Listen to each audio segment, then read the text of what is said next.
स्वागत है आपका। यूपी लाइव देख रहे हैं आप। गोरखपुर में सीएम योगी ने आयोजित जनता दर्शन में जनता की समस्याओं को सुना। सीएम योगी ने अधिकारियों को दोषियों पर सख्त कार्रवाई के निर्देश भी दिए। इस दौरान गोरखपुर जर्नलिस्ट प्रेस क्लब के शपथ ग्रहण समारोह में भी मुख्यमंत्री शामिल हुए। रिपोर्ट देखिए।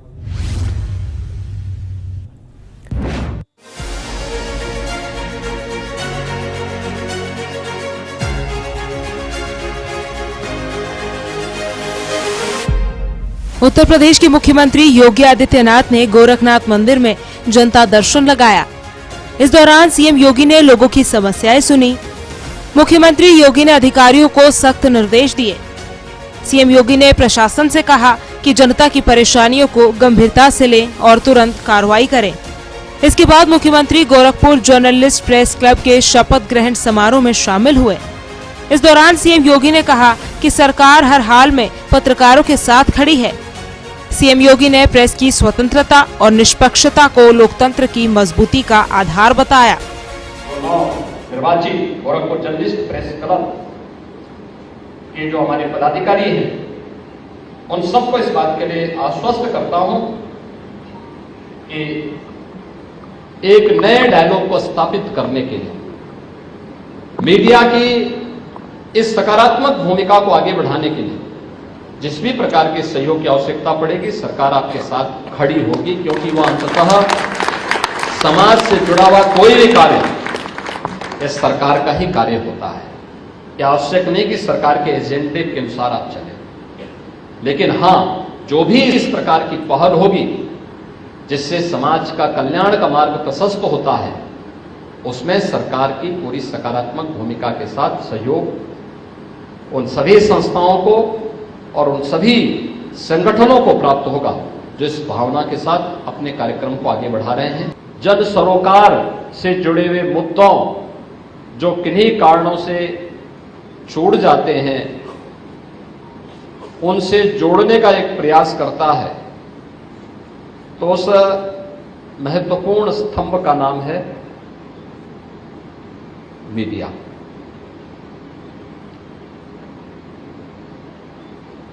दुनिया के अंदर जहां कहीं भी आधुनिक लोकतंत्र पनपा है, आगे बढ़ा है, मीडिया की भूमिका समय के अनुरूप अलग अलग रूपों में देखने को मिल रही है, लेकिन उसके महत्व को लोकतंत्र के प्रति आग्रही कोई भी समाज कभी कम तर करके नहीं आंक सकता।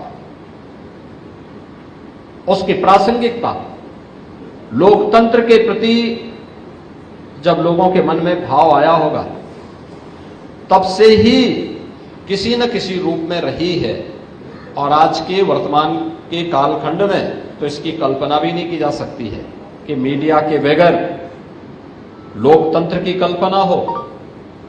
लोकतंत्र की प्रासंगिकता पर प्रश्न चिन्ह ही खड़ा करेगा अगर मीडिया को अप्रासंगिक कर दिया जाए। इस दौरान सीएम योगी ने कहा कि कोई भी दल या पार्टी तभी तक सत्ता में रह सकती है जब तक जनता जनार्दन का विश्वास है। मीडिया के आज अलग अलग रूप देखने को मिल रहे हैं, और मुझे लगता है जब भी अवसर मिले तो हमें, जब हम अपनी लेखनी को सकारात्मक दिशा में आगे बढ़ाते हैं, या जब मीडिया के मंच का उपयोग हम एक सकारात्मक भाव के साथ जनता को ही सब कुछ मान करके, उस पवित्र भाव के साथ जब हम अपना कार्य आगे बढ़ाते हैं, तो वह जन विश्वास का प्रतीक बनता है। और लोकतंत्र में जन विश्वास का प्रतीक बनना इस सबसे महत्वपूर्ण बात है।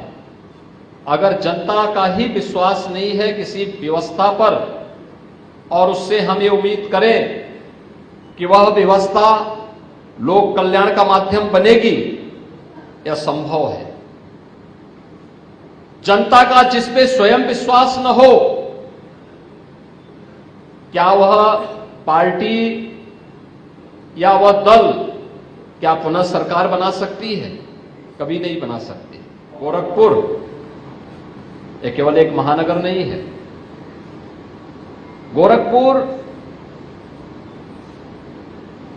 ये पूर्वी उत्तर प्रदेश का एक केंद्र बिंदु है जो इस पूरे पूर्वी उत्तर प्रदेश के अंदर केवल 25 लाख या 50 लाख लोगों का अपने एक मार्केट के रूप में, एक बाजार के रूप में, एक महानगर के रूप में नहीं, बल्कि यहां पे शिक्षा के लिए, स्वास्थ्य के लिए, रोजगार के लिए, व्यापार के लिए और साथ साथ राजनीतिक गतिविधियों को भी प्रभावित करने वाला एक महत्वपूर्ण केंद्र बिंदु गोरखपुर है।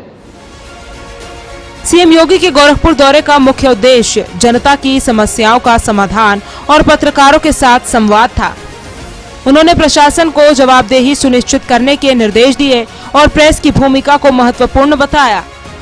साथ ही उन्होंने ये भी स्पष्ट किया कि जनता का विश्वास किसी भी सरकार की सबसे बड़ी ताकत होती है। ब्यूरो रिपोर्ट, सूर्या समाचार।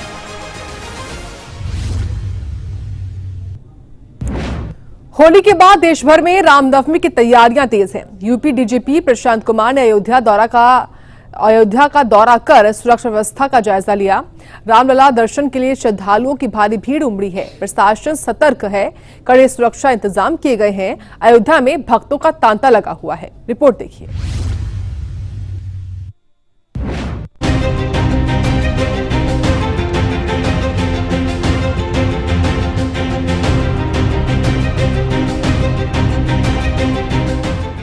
होली के समापन के बाद से देश भर में नवरात्रि और रामनवमी की तैयारियां जोरों पर हैं। इसी क्रम में यूपी के डीजीपी प्रशांत कुमार ने अयोध्या का दौरा कर श्री राम जन्मभूमि मंदिर और हनुमानगढ़ी में दर्शन किए। डीजीपी प्रशांत कुमार ने रामनवमी महोत्सव को शांतिपूर्ण तरीके से संपन्न कराने के लिए अधिकारियों को सख्त निर्देश दिए। वहीं डीजीपी ने सुरक्षा व्यवस्था का जायजा लिया और पुलिस बल को सतर्क रहने के आदेश दिए। रामनवमी से पहले अयोध्या में श्रद्धालुओं की भारी भीड़ उमड़ रही है।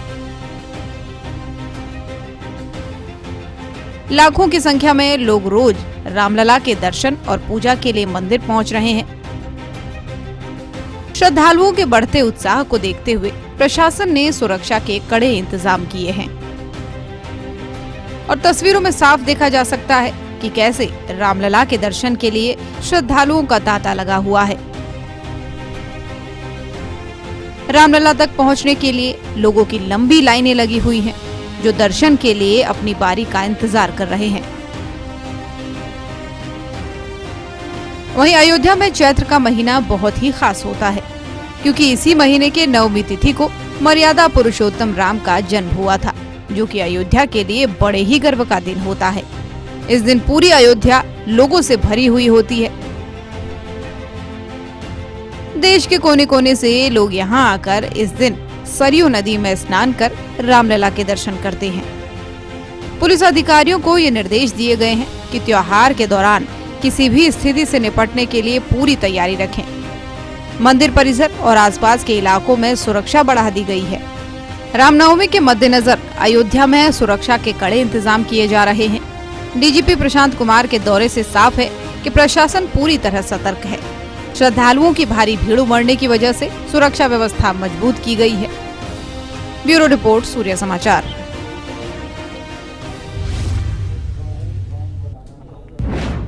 और वे अयोध्या राम मंदिर ट्रस्ट की हाई लेवल बैठक हुई है। बता दें आपको, इस बैठक में कई महत्वपूर्ण प्रस्तावों पर मंथन होगा।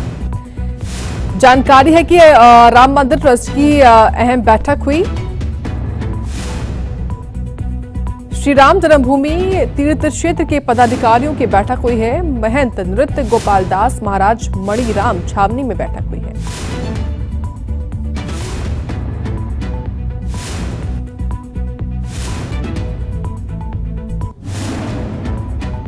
तो राम मंदिर ट्रस्ट की महत्वपूर्ण बैठक हुई है, जिसमें महत्वपूर्ण मंथन रहा है। अहम प्रस्तावों को लेकर कई महत्वपूर्ण प्रस्तावों पर मंथन हुआ है।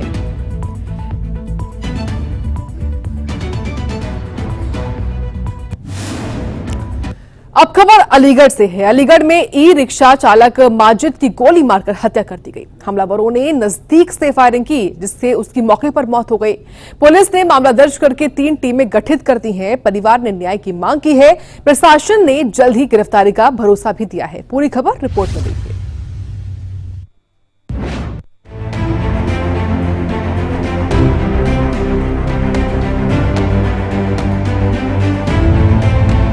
अलीगढ़ में एक ई रिक्शा चालक की गोली मारकर हत्या कर दी गई। मृतक की पहचान माजू उर्फ माजिद के रूप में हुई है। घटना के समय माजिद अपनी गाड़ी लेकर राजानगर क्षेत्र से घर लौट रहा था। इसी दौरान किसी विवाद को लेकर 2 लोगों ने गोली मार दी। गोलीबारी की सूचना मिलते ही पुलिस मौके पर पहुंची और घायल माजिद को जेएन मेडिकल कॉलेज ले जाया गया, जहां डॉक्टरों ने उसे मृत घोषित कर दिया। चश्मदीदों के मुताबिक हमलावरों ने बेहद नजदीक से फायरिंग की, जिससे माजिद की मौके पर मौत हो गई। माजिद के परिजनों ने न्याय की मांग करते हुए आरोपियों की जल्द गिरफ्तारी की मांग की है। ये मारने के किसी ने रोककर गाड़ी उसको गोली मारी है, तो मैं समझा मैं कोई मजाक कर रहा है क्या वो नहीं। फिर मैं जब दुकान बंद कर भागा हूँ मैं वहाँ से, जब वो लड़के छोटा वाला लड़का यहाँ पर आया, जब उनने देखा है, वहाँ पर देखने वालों ने बताई थी कि गाड़ी रोककर 2 आए थे, एक ने फोन करा था, जब आए थे वो कॉल करके गाड़ी रोक के डायरेक्ट गोली मार दी है।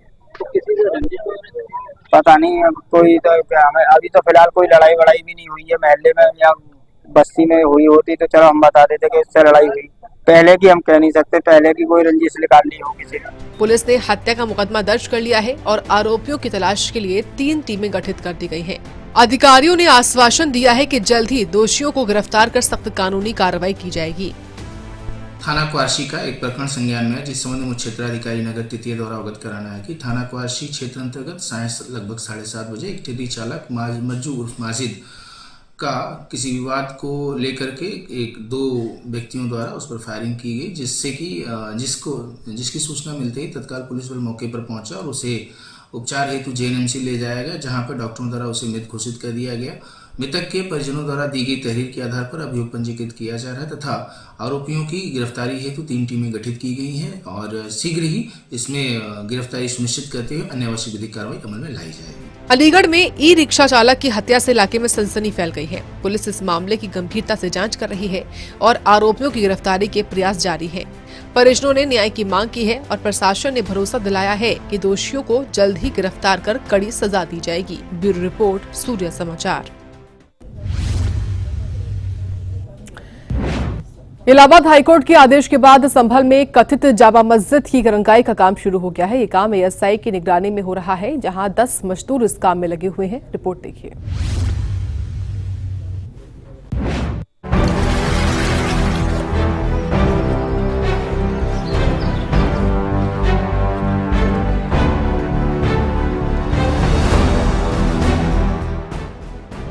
संभल की जामा मस्जिद में रंगाई पुताई का काम शुरू हो गया है।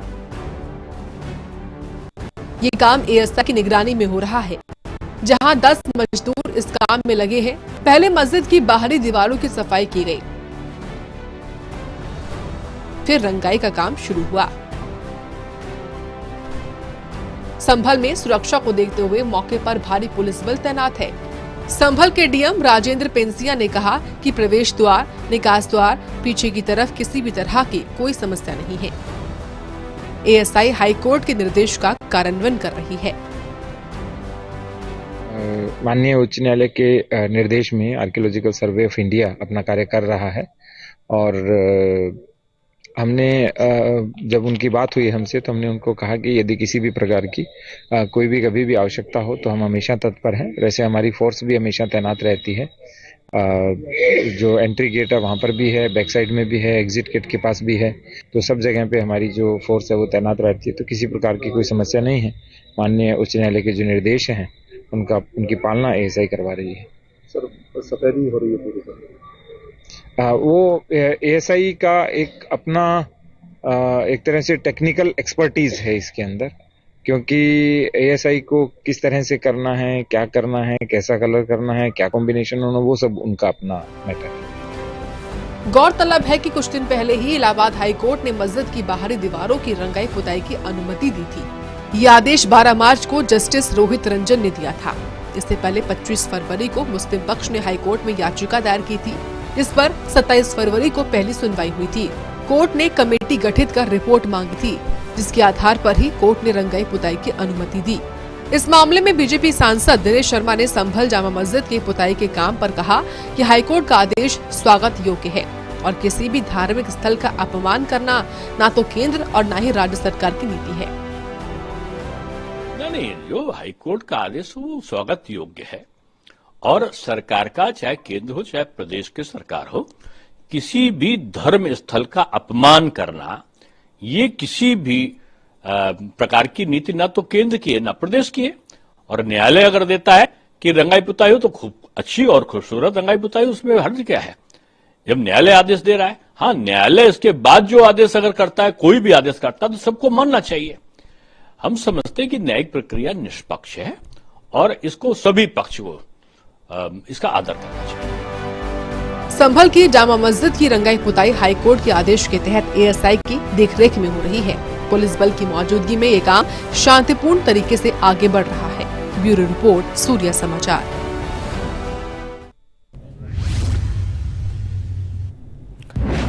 संभल में इस बार होली का जश्न खास रहा। पुलिस लाइन में डीएम राजेंद्र पेंसिया, एसपी के बिश्नोई और अन्य पुलिस अधिकारियों ने रंग गुलाल के साथ होली खेली।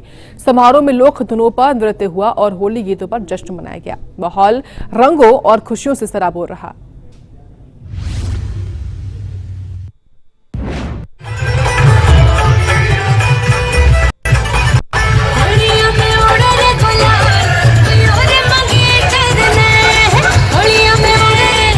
रे मंगेतर नथली वाली हरी रे मंगेतर। इस बार संभल की होली का जश्न खास रहा, जहां पुलिस प्रशासन ने पुलिस लाइन में जमकर होली खेली। वहीं होली मिलन समारोह के दौरान डीएम राजेंद्र पेंसिया, एसपी के बिश्नोई, सीओ अनुज चौधरी समेत अन्य पुलिसकर्मी रंगों में सराबोर नजर आए।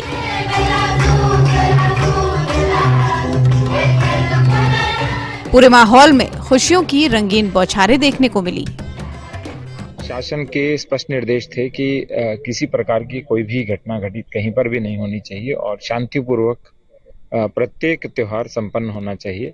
इसी क्रम में लगभग बीते 15 दिनों से निरंतर पुलिस और प्रशासन की तैयारियां चल रही थी और 13 और 14 2 दिन तो लगभग 16 से 18 घंटे 20 घंटे तक हमारे सभी अधिकारियों ने, कर्मचारियों ने, हमारी फोर्स ने काम किया और बहुत अच्छे से इस त्योहार को संपन्न कराया। और उसके बाद जो नमाज हुई जुमे की, वो भी सकुशल अदा की गई, उसे भी पूर्ण कराया गया और सब लोग प्रसन्न थे क्योंकि बहुत अच्छे से जो परिश्रम किया गया था उसका परिणाम सबके सामने था।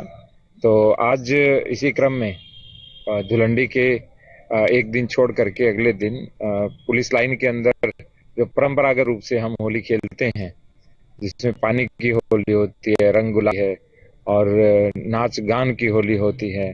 और आज कप्तान साहब ने और पूरी टीम ने बहुत अच्छी व्यवस्था की थी, तो सब लोगों को जो थकान थी पिछले 15-16 दिनों की, वो सारी थकान आज उतर गई है और सभी आनंद से सराबोर हैं। समारोह के दौरान पुलिस अधिकारियों ने एक दूसरे को गुलाल लगाया और जमकर नृत्य भी किया। सीओ अनुज चौधरी समेत कई पुलिस अधिकारी पारंपरिक लोक धुनों पर थिरकते नजर आए। इस दौरान होली के गीतों पर रंगों के साथ जश्न मनाया गया। जनपद में आज पुलिस की होली है। ये यहाँ पे हमारे डीएम साहब और हमारी पुलिस के जितने भी एसएचओज हैं, जितने भी कर्मठ पुलिसकर्मी हैं, जिन्होंने काफी मेहनत की, 13, 14, 15 और जनपद में 1212 जुलूस होलिका दहन और 64 होलिका के बड़े बड़े जुलूस सब सकुशल संपन्न कराए बिना किसी इंसिडेंट के। इसलिए होली आज पुलिस लाइन में मनाई गई है। आप सभी को मेरी तरफ से होली की ढेर सारी शुभकामनाएं। पूरे देश में 14 मार्च को होली मनाई गई, लेकिन संभल में पुलिस प्रशासन ने होली मिलन कार्यक्रम आयोजित किया। इस आयोजन में पुलिसकर्मियों के साथ साथ अन्य लोग भी शामिल हुए। वैसे पुलिस की होली एक दिन बाद होती है और हमारे यहाँ जैसे जल्लूस और मेले थे कल के दिन गई, तो इसलिए आज हुई है। पूरे प्रशासन ने और पूरे पुलिस विभाग ने, हर कर्मचारी ने बहुत मेहनत की है और काफी लंबे समय से, तो आज ही मौका मिला है। साल भर बाद कभी कभी ऐसा मौका आता है, तो सबने खूब होली एंजॉय की है, बहुत मजे से खेले हैं सब। संभल में इस बार की होली खास रही क्योंकि इसमें प्रशासन और पुलिसकर्मियों ने भी पूरी उमंग के साथ भाग लिया।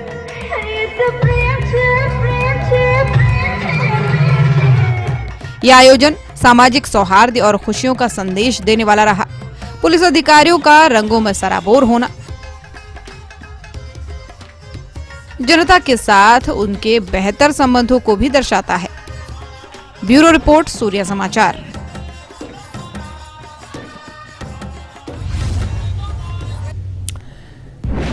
अगली खबर भी संभल से आ रही है, जहां महाकुंभ में वायरल हुई हर्षा रिछारिया संभल पहुंची। होली के बाद आने वाले भाई दूज पर्व पर आने का ऐलान किया था। हर्षा रिछारिया सनातनियों का तिलक करेंगी। महाकुंभ में वायरल हुई थी साध्वी हर्षा रिछारिया। तो हर्षा रिछारिया सनातनियों का तिलक करेंगी। महाकुंभ में काफी वायरल हुई थी साध्वी हर्षा रिछारिया। तो हर्षा ने होली के बाद आने वाले भाई दूज पर्व पर आने का ऐलान किया था। महाकुंभ में वायरल हुई है हर्षा रिछारिया, संभल पहुंची है।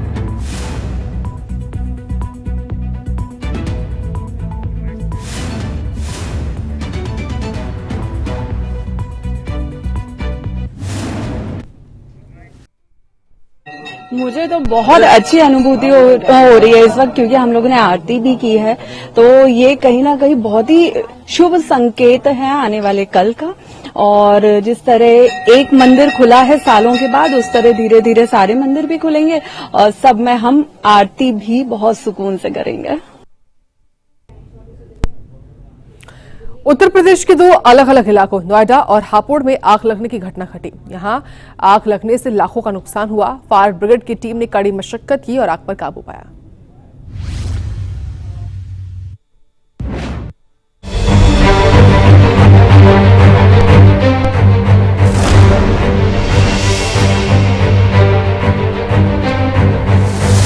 उत्तर प्रदेश के दो अलग अलग इलाकों नोएडा और हापुड़ में आग लगने की घटनाएं सामने आई हैं।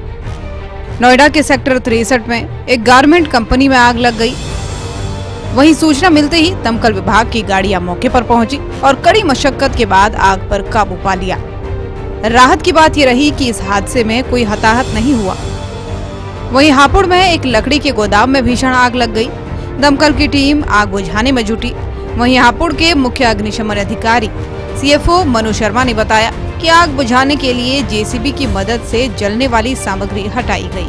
उसके अंदर एक फायर की सूचना प्राप्त हुई थी और उसमें ये बताया गया था कि गोदाम है लकड़ी का, उसमें आग लगी है। तो दो गाड़ियां हमारी मौके पर पहुंची और पहुंचने के बाद कार्य प्रारंभ किया। अंदर पहुंचने के लिए जगह नहीं मिल रही थी। दो जगह से दीवार में छेद करके अंदर अप्रोच बनाया गया है। JCB से सामान को निकाला जा रहा है। एक फैक्ट्री का एक छोटा सा चैम्बर है जिसके अंदर लकड़ियों के फट्टे वगैरह ये स्टोर करते हैं केमिकली ट्रीटमेंट करने के बाद में। और आग किन कारणों से लगी है अभी नहीं पता है। ये बाद में जब कार्य समाप्ति के बाद में बताया जाएगा। दोनों घटनाओं में दमकल कर्मियों की तत्परता से बड़ा हादसा टल गया। प्रशासन की ओर से जांच जारी है ताकि आग लगने के सही कारणों का पता लगाया जा सके। नोएडा और हापुड़ में आग की घटनाओं से हड़कंप मच गया, लेकिन दमकल विभाग की मुस्तैदी से स्थिति काबू में आ गई। ब्यूरो रिपोर्ट, सूर्य समाचार।